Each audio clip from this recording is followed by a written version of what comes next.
بسم الله الرحمن الرحيم السلام عليكم ورحمة الله وبركاته وإذن سلامي دمان سوماليي ميل والبod kala joogtaan dunida daafeeda waqtigii waayahani wacnaado Allah subxaanahu wa ta'ala idinku xifdiyo meel walbood kala joogtaan amni amaana Allah nigu siiyo nabadgelyo iyo naxariistiisana dushiina Allah ka dhigo inta ka gadaal Soomaali doqonay Allah idin garansiiyo inaad walaalo tihiin inaad qoys kaliya tihiin inaad mid kaliya tihiin inaad cadow leedihiin ilaahay subxaanahu wa ta'ala idin garansiiyo cadowgiina badan laakiin ma garataan idinka cadow isku ah saaxiib ma leediin walaal ma leediin ehel ma leediin aqraab ma leediin cashiir ma leediin dunidaas weyn kuma leediin intaasoo dhan kuma leediin haddana idinkaas cunaya oo isku maqan waxaad leediin cadow waxaad leediin xaasid waxaad leediin lugooye waxaad leediin damandaabiye waxaad leediin damire waxaad leediin jiritaankii diide intaasoo kalena waa leediin oo cadow ah sidaa daraaddeed idinka isma aragtaan dadkaas ma aragtaan ee idinka iska arka oo isku muuqda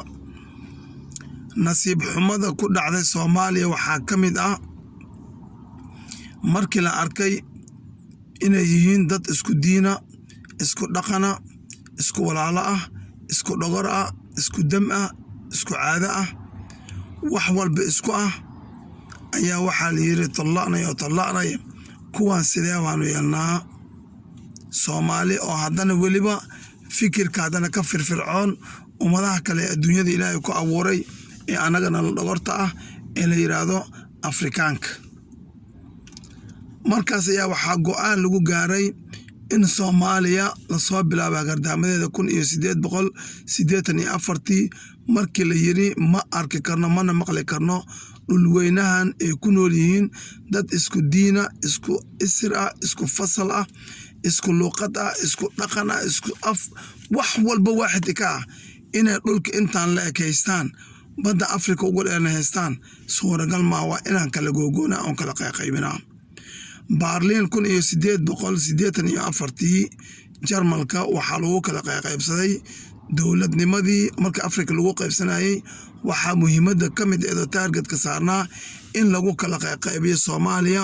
oo loo kala qaybiyo 5 qaybood ayaa lagu heshiiyay 5 qayb in loo kala qaybiyo waatan maanta astaanteena calankeena xidigta cad ee 5 gees leh ee dhexda kaga taalo markii loo qaybiyay 5 qaybood 5 qaybood waxay kala noqdeen laba waxa la siiyay oo lagu xalmariyay oo Soomaali ahaan loo siiyay Ingiriiska ayaa laba qaybood la siiyay qaybtii waqooyi galbeed iyo qaybtii NFD oo maanta gacanta ku jirto Sawaaxiliga ama Kenyaatiga qaybtii koonfureed ee qaybta ugu qaybta ruuxiga ah ee ugu macnaha da'laba kuurooya meesha aan laga loodin karin Soomaaliya ah ee degan yihiin geesiyaasha ee degan yihiin dadka ogol dhimashada ee ogol yihiin dadka Soomaalinimada ee ka go'an tahay waxa gacanta loo geliyay Talyaaniga xeebta yar ee la yiraahdo Djibouti ama magaalada Djibouti waxa gacanta loo geliyay awsaq mustacmarkan ugu wasaqsan ugu akhlaaqda xun ee ugu liita ee Faransiiska gacanta loo geliyay dhulweynaha galbeedka Soomaaliya waxa gacanta isna loo geliyay gumeystii soo jireenka ahaa ee Abyssinia ka soo jeeda boqortooyadii Abyssinia ee gumeysiga madow ee mar walba isaga aan isku aqoonin inuu yahay madow ama Afrikaan ee asaga isku haysta wax kale inuu yahay sidaa daraadeedna ee Afrikaanta kale baliyiin wax liito oo baabaasan ayaa gacanta loo geliyay war dagaalka maalintaas oo nagu bilaabmay Soomaaliyeed oo lagu talagalay waqti kasta noqoto in gaalana laga helo dad diin la'aan naga dhaxelo waxba naga dhaxelo markii ay waqtiga isku soo dhibay ilaahay subhanahu wa ta'ala wallahu ghalibun ala amrihi walakin akthar an-nas la ya'lamun ilaahay amarkiisa oo baa ghalib noqonaya oo koreeya laakiin dadka badankii ma aysan oga arinka isaga waxay xaawilayeen isku dayayeen in ay ka hortagaan amarka ilaahay oo rabitaankooda ay sameeyaan laakiin ma suura gasho taasi al-amru lillah wa ni'ma billah amarka ilaahay unbaa iskale subxaana wa tacaala keliya, laakiin dadka bini aadamka sida gaalada iyo munaafiqiinta iyo wax la midka taas ma aaminsana oo mana fahansana, oo waxay rabaan in ay awood ayaga leeyihiin ku sameeyaan waxay samayn karaan. marka sidaa daraaddeed Soomaaliya hagardaamooyin fara badanaa loo dhigay, dhibaatooyin fara badanaa loo geystay, wax walba oo xumaana ayaa loo geystay oo loola kacay. marka maxaa dhacday walaalahayga qaaliga ahow? markii intaasi dhacday waxaa bilaabatay wax la yiraahdo saaxatul xuriya, dhaqdhaqaaqii xuriyadoonka ama xuray u dirirka ayaa bilaabatay. markii dhaqdhaqaaqii uu bilaabmay oo ay koonfur si xawliya uga bilaabatay oo SYL ay wadeen iyo waqooyi galbeed oo SNA iyo SNL midood ay waday, markay u adkeysan waayeen ayay yiraahdeen si kuwa kale ay u xalaaloobaan waa inaan labadan gobol siinaa xoriyadooda, aan iska siina labadan gobol, kuwaas kalese aan ka xalaaleeno. si kastaba ha ahaato gobolladii waqooyi iyo gobolladii koonfureed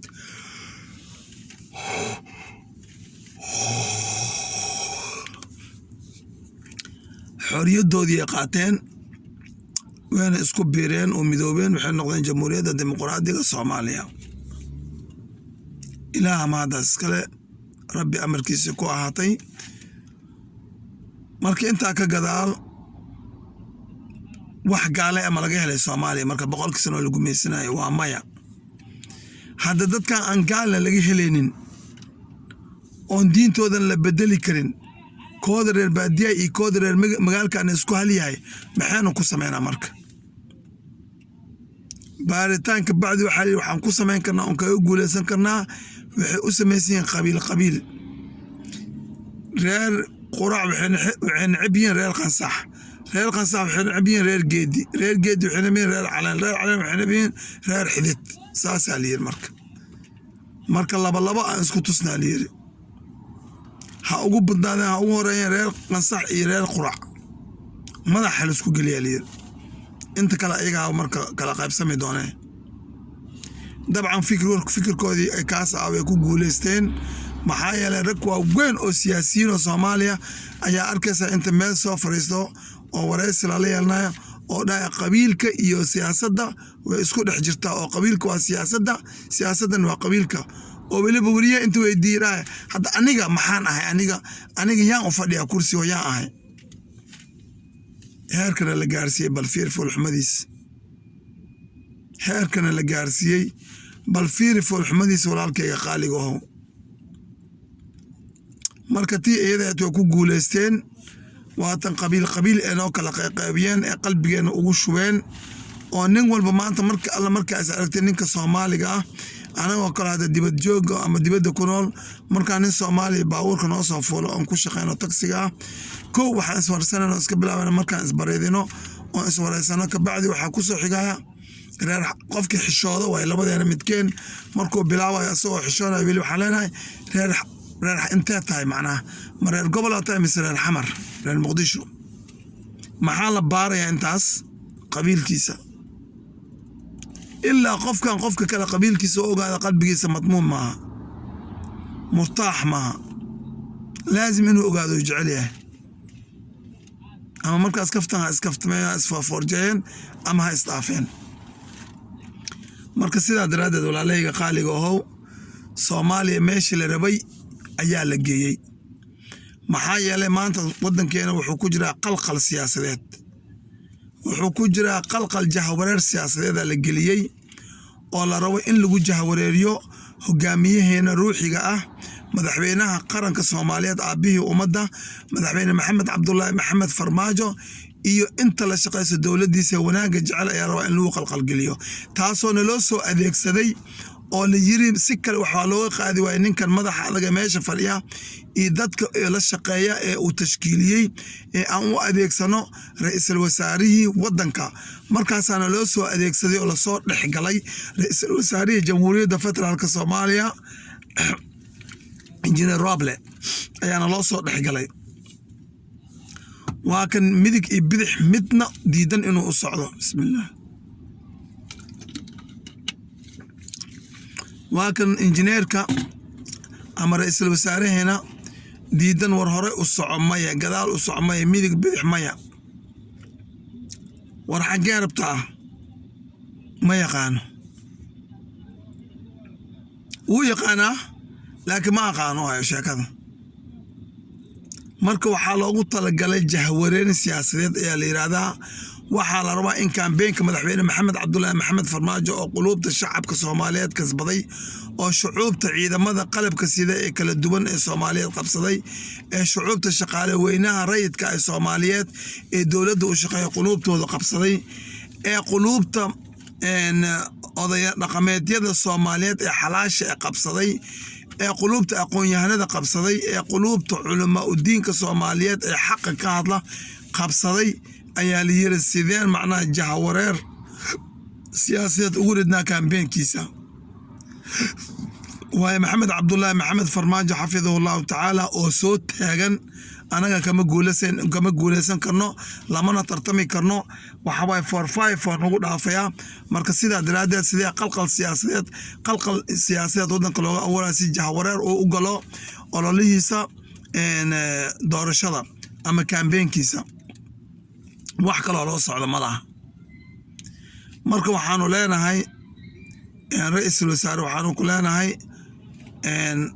waana qalbi jabisay waana ka qanacnay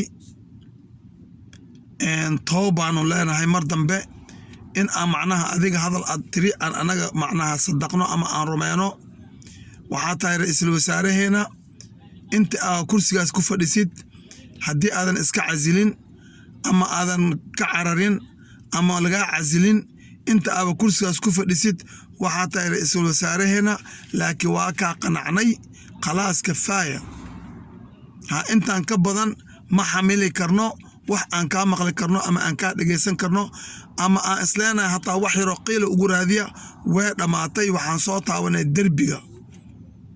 maxaa yeelay haddii 10 saaci ka badan aad shir ku jirteen adiga iyo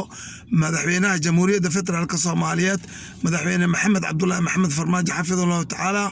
oo maca daalika waxba natiijo ka keenayso adiga uu ka dhaqaaqay shirki ama is afgaradka ama heshiiska adiga meel cad ka soo istaagtay oo midig iyo bidix lagu dhaqaajin waaya marka waxaanu ku leenahay ra'iisul wasaare waa ka qanacnay Allah ku soo hanuuniyo hadduu ilaahay subxaanahu wa tacaala hanuun kula doonay Allah ku soo hanuuniyo haddii uu hanuun kula doono wadankan aad meel xun ku wadidna Allah naga ka qabto ilaahay subxaanahu wa tacaala tartiib naga ka qabto ma ku habaareeno wax kale ma ku dheeno laakiin siyaasadeena Allah ka dhax qabto subxaanahu wa tacaala isaga awood leh oo awoodo wax walba in Allah qadirun ala kulli shay qadir in Allah ala kulli shay qadir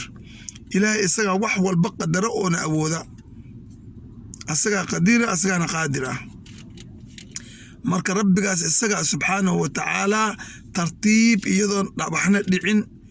laba ciidan isku dhicin laba qofna isku qalbi gaarin si ayar Allah kaaga bixiyo dawladnimada Soomaaliya ama xeyndaabka dawladnimada Soomaaliyeed taas ayaan ku leenahay mudane ra'iisul wasaare maxaa yeelay mar labaad iyo mar saddexaad iyo mar afraad iyo marar badan waxaan ku dhaanay war ilaahay subxaanahu wa tacaala u toobadkeen kullu ibn aadam qata wa khayrul qata'ina tawaabuuna ku soo qaadanay oo waxaan ku dhaanay iska toobadkeen oo ka soo noqo oo madaxweynahaaga u soo noqo oo shacabkaaga u soo noqo oo dawladnimadii aad hogaaminaysay doorashada lagu idmaday u soo noqo wixii oo dhan waa ka maqli weysay ummadii saqiir iyo kabiir lahayd oday iyo ciroolo lahayd culamo iyo caamo lahayd inaa war ka maqashto waa diiday marka adiga haddii wax ku cadyiin oo lagu soo dhexgalay ee marka lagu soo dhexgalay laga dhaxadlayo waxaanu ku leenahay iimaanka Allah ku geliyo Soomaaliya way baraarugtay Soomaaliya wadankeeda inay dhisatay rabtaa Soomaaliya wadankeeda inay gacmaha ku qabsatay rabtaa inuu ka burburo ma rabto inay baaba iyo baraka u noqdaan ma rabaan inay dib u noqdaan ma rabaan Soomaaliya marka indheeda waa furan yahay iimaanka Allah ku geliyo ra'iisul wasaare madaxweynaha jamhuuriyadda federaalka Soomaaliya mudane maxamed cabdullaahi maxamed farmaajo Soomaaliyeena haloo duceeyo ducada la garab istaago hiil iyo hoob haloo muujiyo madaxweynaheena qaranka eenu jecelnahay xafidahullahu tacaala madaxweyne maxamed cabdullaahi maxamed farmaajo u muujiya garab istaag muuqda sida walaalaha badan ee ugu muujiyaan ilaahay ajarkooda miisaanka xasanaadka allah ugu kabo anagana waa inaan u muujinaa af iyo adil labadaba waa inaan u muujinaa wax loo muujiyan waxaa ugu muhiimsan ugu weyn madaxweynaha ama dowladnimada Soomaaliya in marka salaadaha fariidada aad tukatiin sujuud ugu dambaysa aad ugu duceysiin iyo habeenkii marka salaatu leelku istaagtaan ina rabbi subhanahu wa ta'ala u tuugtiin oo u barisiin oo tiraan ilaahu cadowga ka qabo madaxweynaheena jamhuuriyadda federaalka Soomaaliya cadowga ku soo duulay nooc walba yihiin sokay ishisheeye ka qabo dowladnimadeena ka qabo ilaahu kuwa ku soo duulay sokay ishisheeye qarannimadeena ilaahu ka qabo kuwa ku soo duulay sokay ishisheeye ku duceeyo walaalayaal ilaahay intaasoo malyan ayaanu nahay mid unbu ducadiisa aqbalaya marka walaalahayga qaaliga Soomaaliyeed waxa idin dhihi lahaa waa u jeedin warkan uu cad yahay xalay la soo kala kacay madaxweynaha iyo ra'iisul wasaaraha maanta warqad soo saaray oo ah macna lidal wasaaratul maaliya macna wasaaradda maaliyadda lidkeeda warqad oo soo saaray uusan xaq u lahayn uusan sharciyad u lahayn uusan dastuurka u fasaxin ayuu soo saaray intaas waa jahawareerin siyaasadeed ogaada wax kale ma aha laakiin waxaan leenahay intii hanuun ilaahay la doonay ilaahay hanuunay intuu ilaahay hanuun la doonin oo wadankan waraagiisa rabina ilaahay aayarana qabto anaga dhexsiibo intaas ayaan leenahay oo siyaasadda iyo saaxadda Soomaaliya ka dhex saaro waxaan wanaag Soomaaliya u wadin walaalahayga Soomaaliyeed waa walaalkii Xasan Cabdulla Abu Salmaan oo idila sumadii awoobe iyo sinji waa maguraan qof walbo wanaag samee si awowgaaga loogu sifeeyo inuu wanaagsanaa maadaama adiga ka soo farcantay oo ducooyin fara badan iyo amaan oo u helo qabrigana ugu raaxaysto ninkii kalena xumaanta ha sameeyo iyo gardaamada iyo gardarada iyo dhibaatada uu wado hadhowna marka awowgiisa haddii marka dhibaato markaasi gaadho ama loo duceyn waayo isaga oo kale inaan loo duceynin oo loo naxariisanin oo la amaanin oo haddii alaba ku roon yahay qabrigiisa aan lagu gaarsiinin wax badan oo wanaagsan maxaa yeelay naxna shuhadaa fil ardi anaga waxaana shuhadada arlada dusheeda taagan sida daraadeed waa wanaag inaan ka shaqeynaa waa rasuulka kaleey salaatu salaam wuxuu yiri waqaaliq الناس بخلق الحسن Soomaaliyeed meel walba kala joogtaan dunida daafeed waqti waayahani macnaado ciiday maalin u tahay maalin wanaagsan ciiday habeen u tahay habeen wanaagsan walaalaha Soomaaliyeed ay ugu cusub waxaan niilaa subscribe ka walaalayaalow hal isku saacido maxaa yeelay waxaad heli kartiin warar alla wararka soo gelino cusub ayaa si dhaqso leh ku heli doontiin inta saaxiibkana ana leegtay sheerka waa balaash lacag ma joogto iskaga jiida gacanta ama farta ama suulka waad ku mahadsantiin walaalahayga qaaliga oo daawashada ila socodka aad la socoteen videogayga waa walaalkii Xasan Cabdulla Abu Salmaan oo idin leh wassalaamu calaykum wa rahmatullaahi wa barakaatuh